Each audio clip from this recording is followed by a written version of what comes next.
So today we're still working on the disk method and ways of finding integrals, finding volumes from flat graphs. This is a really, really good little problem straight out of Khan Academy.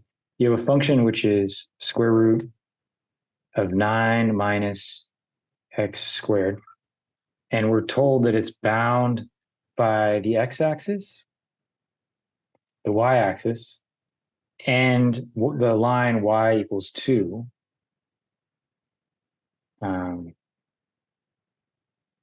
Sorry, I don't have my normal tablet today. I'm tutoring off-site. And then, yeah, so it's bound by all of these boundaries. So what does that look like? That's the first thing to figure out.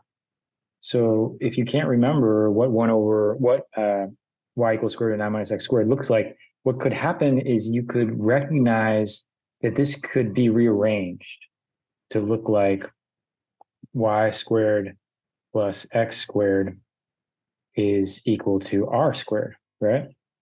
So how can we rearrange this function so that it looks like this? And is that possible? Because then we would know that we're dealing with some kind of a circle situation.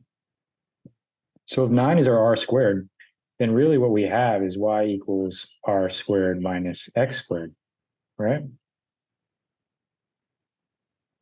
And so we take the square of both sides, we're going to end up with y squared equals r squared minus x squared. And then we can already see that we can pull this to the other side, and we've just kind of worked backwards to see that this is actually something like a circle. And since we're told in the problem that it's in the first quadrant that we're dealing with, that we're trying to revolve around the y-axis. So that adds like a certain complication to this, because a lot of the problems is just revolving around the x-axis. So what we've done is we've realized that we've got a circle like this, a quarter of a circle, and that it's bounded by y equals 2, right? This is y equals 2. And the x-axis, so now I'll draw out all of the bounds to make it clear. So we have this as a boundary, the x-axis. We have the y-axis as a boundary. We have y equals 2 as a boundary. And then we have this curve, which we just figured out what it was. So that's our R. They call it R region during this part of calculus. And so that's our R. So we're going to spin that R around the y-axis in order to get a volume. So it's really good to practice. It takes a lot of practice to figure out what these look like. So this is really like some kind of a portion of a bowl, you could say, or a portion of a sphere. So we're trying to find that volume, right? This is really amazing that we can do this with simple calculus equations.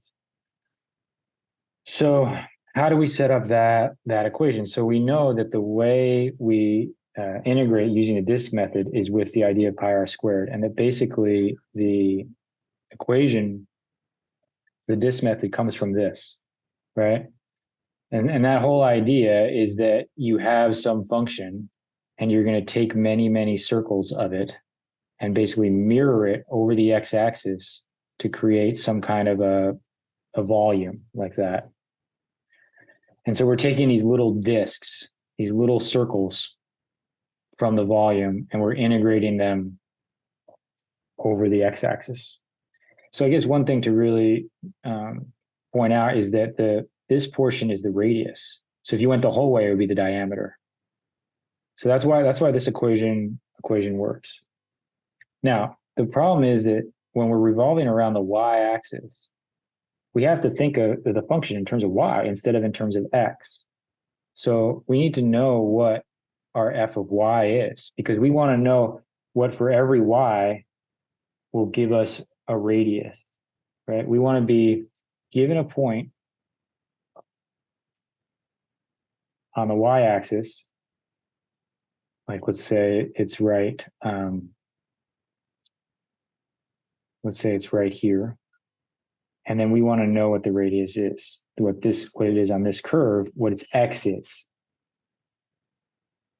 So it turns out the radius is something on the x-axis, right? That's how we find it. So we just re-express this as f of y. So I'm not going to go through all the algebra for this, but basically if you solve for x, you end up with x equals square root of 9 minus y squared. So that becomes the function that we're going to integrate. So how would we set up that integral now that we're at this point?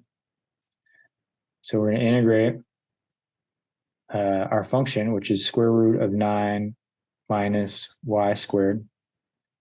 And we're going to square this because this is our radius. We're going to bring the pi to the outside. And now we're doing dy. And that's going to revolve it around the y-axis instead of the x-axis.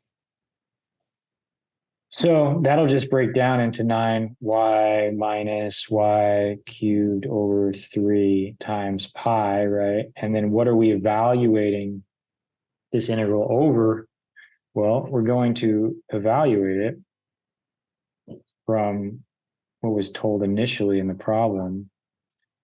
We're going to evaluate it from 0 to 2, right? Because we're evaluating it over the y-axis.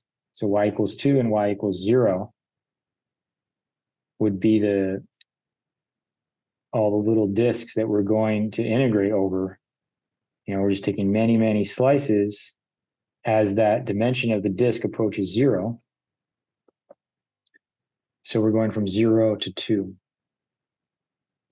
And that's really the main part of the problem. Once you get to this point, a lot of teachers will just give a bunch of problems on the exam that are just setting it up correctly. How do you revolve this shape around the y-axis? And as long as you can set it up to this degree, you get a very good grade. And then other problems will have you finish those calculations. So I'm not going to finish calculations in this session, but that's the correct setup for this problem.